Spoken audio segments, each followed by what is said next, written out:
Novel حصار ہوس۔ اماں، مجھے سچ میں نہیں پتا تھا کہ ایسا کرنے سے بچہ پیدا ہوتا ہے۔ کمرے کی گھٹن زدہ فضا میں 13 سالہ زویا کی سسکیاں گونج رہی تھیں۔ عدالت کے کٹہرے میں کھڑی وہ معصوم لڑکی اپنے لرزتے ہاتھوں سے چادر کو مضبوطی سے تھامے ہوئے تھی۔ سامنے جج کے برابر میں کھڑا پبلک پراسیکیوٹر ایک ڈی این اے رپورٹ ہاتھ میں لیے غصے سے چلا رہا تھا، جناب عالی، یہ معصومیت صرف ایک ڈرامہ ہے۔ اصل مجرم وہ نہیں، بلکہ اس کہانی کے پیچھے چھپا وہ چہرہ ہے جس کا نام لینے سے یہ لڑکی اب بھی خوفزدہ ہے۔ اچانک کمرہ عدالت کا دروازہ کھلا اور ایک شخص نے اندر قدم رکھا۔ زویا نے اسے دیکھا، اس کی آنکھیں خوف سے پھیل گئیں اور ایک زوردار چیخ پورے ہال میں گونج گئی۔ وہ سچ کیا تھا جس نے ایک ہنستی کھیلتی 13 سالہ بچی کی زندگی کو اندھیرے میں دھکیل دیا، اور وہ کون تھا جس کا سایہ زویا کے پورے خاندان کو نگل چکا تھا؟ یہ کہانی 13 سالہ زویا کی ہے، جو اپنی عمر کے لحاظ سے انتہائی معصوم اور دنیا داری سے بالکل بے خبر تھی۔ وہ کراچی کے ایک متوسط طبقے کے محلے میں اپنی بیوہ ماں صالحہ بیگم اور بڑے بھائی دانیال کے ساتھ رہتی تھی۔ صالحہ بیگم لوگوں کے گھروں میں سلائی کڑھائی کا کام کر کے بامشکل گھر کا خرچہ چلاتی تھیں، جبکہ دانیال ایک پرائیویٹ کمپنی میں چھوٹا ملازم تھا۔ گھر کی غربت اور ماں کی دن رات کی مصروفیت کی وجہ سے زویا اکثر گھر پر اکیلی رہتی یا محلے کی سہیلیوں کے ساتھ کھیلتی۔ وہ 9ویں جماعت کی طالب علم تھی، لیکن پڑھائی سے زیادہ اسے گڑیوں اور معصوم کھیلوں سے لگاؤ تھا۔ اس محلے میں سب کچھ عام چل رہا تھا، لیکن کسی کو اندازہ نہیں تھا کہ اس پرسکون سطح کے نیچے ایک خوفناک طوفان پرورش پا رہا ہے۔ کچھ مہینوں سے زویا کی طبیعت اکثر خراب رہنے لگی تھی۔ وہ چڑچڑی ہو گئی تھی، پڑھائی سے دل اچٹ گیا تھا اور اکثر کمرے میں تنہا بیٹھی روتی رہتی۔ صالحہ بیگم نے سوچا کہ شاید پڑھائی کا دباؤ ہے یا بڑھتی عمر کی تبدیلیاں، اس لیے انہوں نے زیادہ دھیان نہیں دیا۔ لیکن ایک دن زویا اسکول سے آتے ہی بے ہوش ہو کر گر پڑی۔ صالحہ بیگم گھبرا کر اسے قریبی کلینک لے گئیں۔ وہاں کی لیڈی ڈاکٹر نے جب زویا کا معائنہ کیا تو اس کے چہرے کا رنگ اڑ گیا۔ صالحہ بیگم، آپ کی بیٹی کی عمر کیا ہے؟ ڈاکٹر نے سنجیدگی سے پوچھا۔ جی، یہی کوئی 13 سال۔ کیوں ڈاکٹر صاحبہ، کیا ہوا میری بچی کو؟ صالحہ نے تڑپ کر پوچھا۔ ڈاکٹر نے ایک گہرا سانس لیا اور وہ بات کہی جس نے صالحہ کے پیروں تلے سے زمین نکال دی۔ آپ کی 13 سالہ بیٹی حاملہ ہے اور حمل کو 5 ماہ گزر چکے ہیں۔ یہ سنتے ہی صالحہ بیگم کے سر پر جیسے آسمان ٹوٹ پڑا۔ یہ نہیں ہو سکتا، میری بچی تو ابھی گڑیوں سے کھیلتی ہے، اسے تو ان باتوں کا شعور تک نہیں۔ وہ ڈاکٹر کے پاؤں میں گر گئی۔ گھر آ کر جب صالحہ بیگم نے روتے اور چلاتے ہوئے زویا کو جھنجھوڑا تو زویا معصومیت سے روتے ہوئے صرف ایک ہی جملہ دہرا رہی تھی، اماں، مجھے تھوڑی نہ پتا تھا ایسا کرنے سے بچہ پیدا ہوتا ہے۔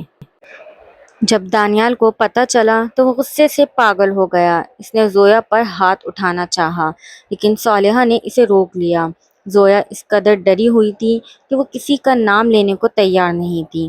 وہ صرف اتنا بتاتی کہ ایک انکل اسے چاکلیٹ اور اچھے کھلونے دیتے تھے اور انہوں نے کہا تھا کہ یہ ایک کھیل ہے جو کسی کو نہیں بتانا، ورنہ وہ اس کی ماں اور بھائی کو جان سے مار دیں گے۔ معاملہ پولیس تک پہنچا۔ لیڈی انسپکٹر عالیہ نے کیس اپنے ہاتھ میں لیا۔ محلے میں باتیں پھیلنا شروع ہو گئیں، لوگ انگلیاں اٹھانے لگے اور صالحہ بیگم کا سر شرم سے جھک گیا۔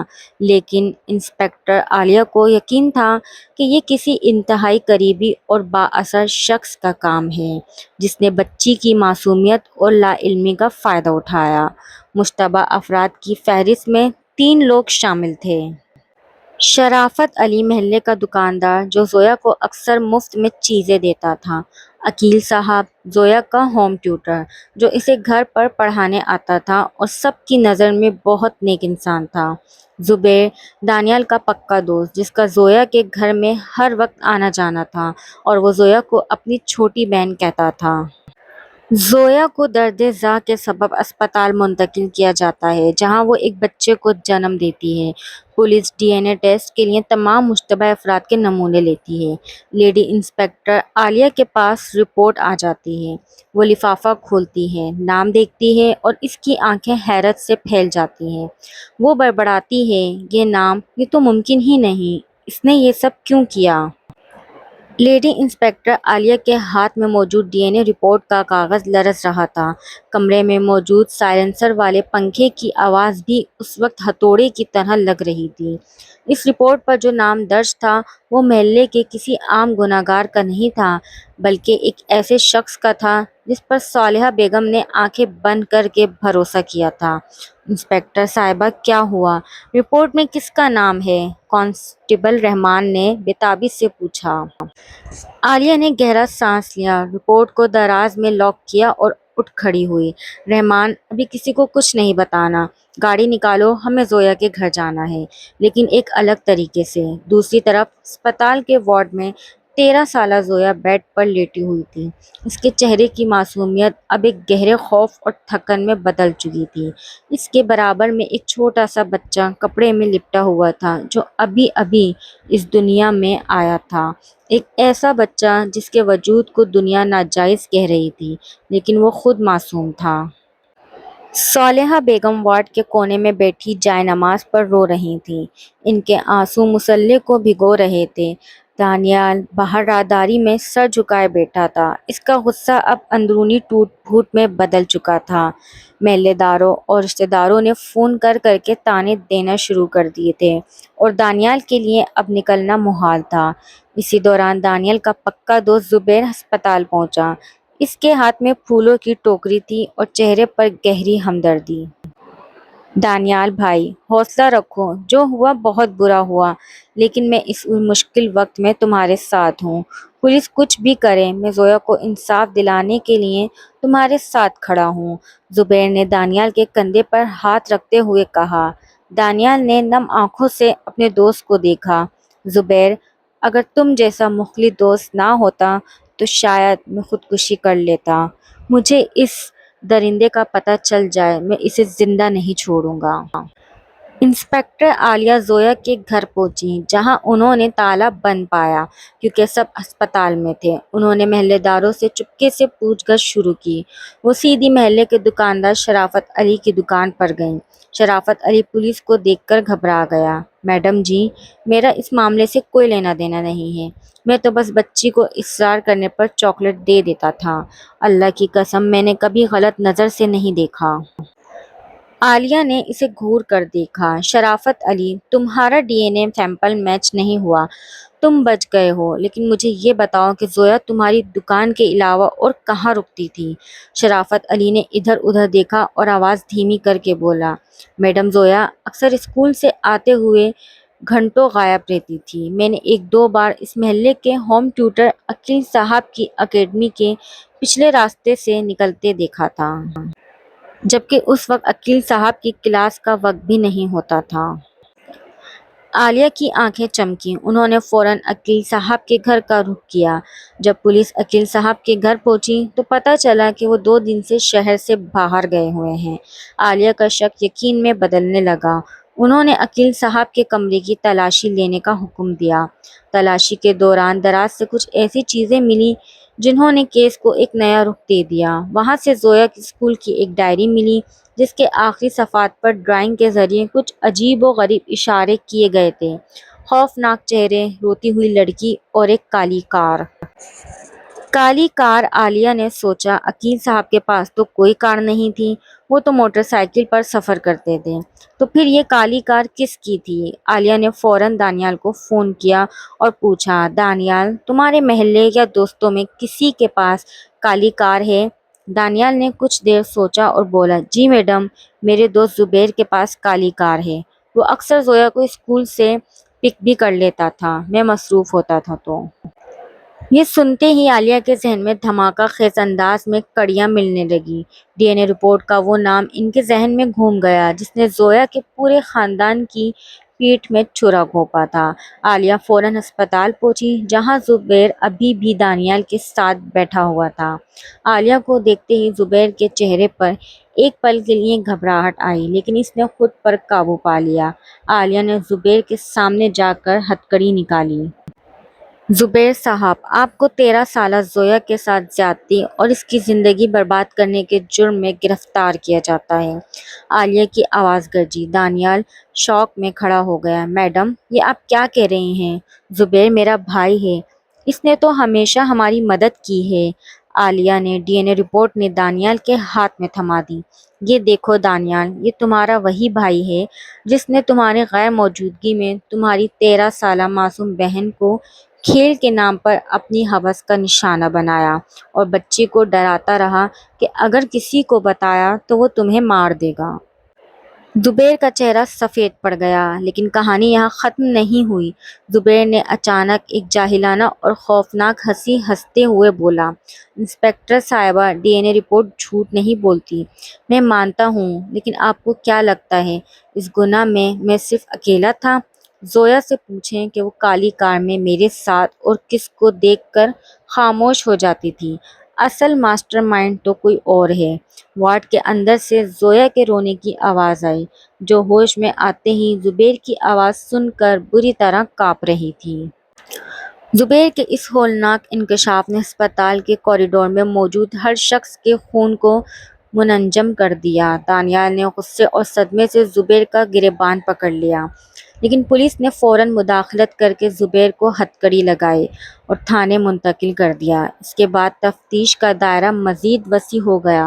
انسپکٹر عالیہ کے ذہن میں اب صرف ایک ہی سوال گھوم رہا تھا، زبیر کے ساتھ وہ دوسرا شخص کون تھا جس نے معصوم زویا کی زندگی کو جہنم بنایا؟ اور عقیل صاحب، ہوم ٹیوٹر جو غائب تھے، ان کا سب میں کیا کردار تھا؟ اگلے ہی دن پولیس نے عقیل صاحب کو شہر کے مضافات سے حراست میں لے لیا۔ جب انہیں تھانے لایا گیا تو وہ خوف سے کانپ رہے تھے، لیکن ان کے چہرے پر گناہ کی ندامت سے زیادہ ایک بے بسی تھی۔ انسپکٹر عالیہ نے میز پر ہاتھ مارتے ہوئے پوچھا، عقیل صاحب، زویا کی ڈائری آپ کے کمرے سے ملی، آپ شہر سے فوراً فرار ہو رہے تھے۔ سچ سچ بتائیں، آپ اس گندے کھیل میں زبیر کے ساتھ کیسے شریک تھے؟ عقیل صاحب نے ہاتھ جوڑ لیے۔ میڈم، خدا کی قسم، میں بے قصور ہوں۔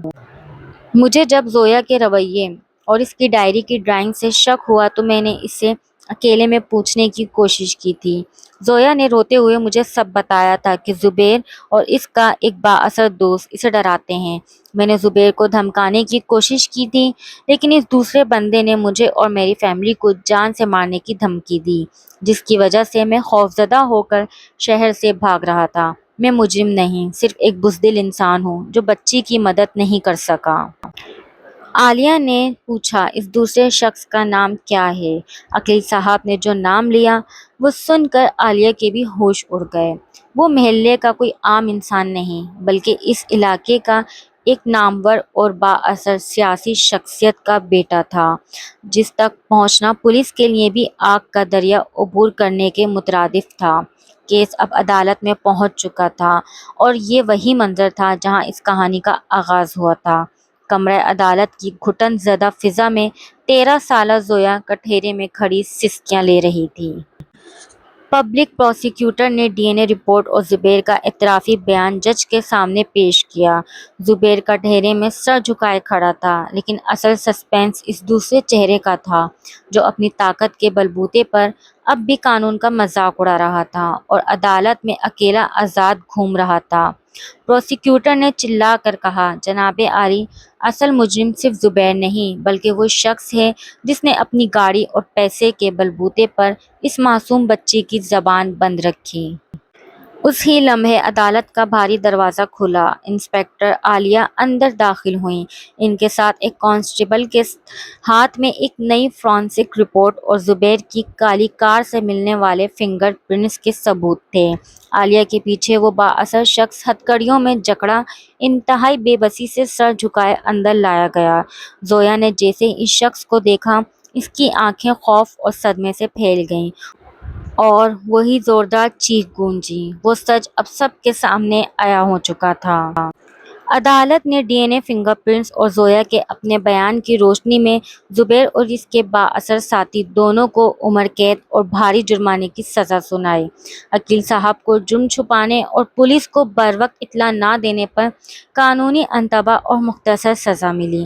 عدالت کا فیصلہ تو آ گیا، لیکن صالحہ بیگم اور دانیال کے لیے اصل امتحان اب شروع ہونا تھا۔ وہ معاشرہ جو پہلے ان پر انگلیاں اٹھا رہا تھا، اب زویا کی معصومیت اور اس کے ساتھ ہونے والے ظلم پر شرمندہ تھا۔ دانیال نے زویا کا ہاتھ تھاما اور اپنی ماں کے ساتھ اس شہر کو چھوڑ کر ایک نئی جگہ منتقل ہونے کا فیصلہ کیا، جہاں کوئی زویا کے ماضی سے واقف نہ ہو اور وہ اپنی پڑھائی دوبارہ شروع کر سکے۔ وہ بچہ جو اس دنیا میں آیا تھا، اسے قانون کے مطابق ایک فلاحی ادارے کے سپرد کر دیا گیا تاکہ اسے ایک نئی شناخت اور زندگی مل سکے۔ زویا نے جاتے ہوئے انسپکٹر عالیہ کو دیکھا۔ اس کی آنکھوں میں اب خوف نہیں بلکہ ایک سکون تھا کہ گناہ کے اس اندھیرے کا اعتراف ہو چکا تھا اور مجرم اپنے انجام کو پہنچ چکے تھے۔ اگر آپ کو یہ ناول اچھا لگا ہو تو میری ویڈیو کو لائک، چینل کو سبسکرائب اور ویڈیو کو شیئر ضرور کیجیے گا، اور مجھے کمنٹس میں ضرور بتائیں کہ یہ ناول آپ کو کیسا لگا اور آپ کو اور کس طرح کے ناولز دیکھنا پسند ہیں۔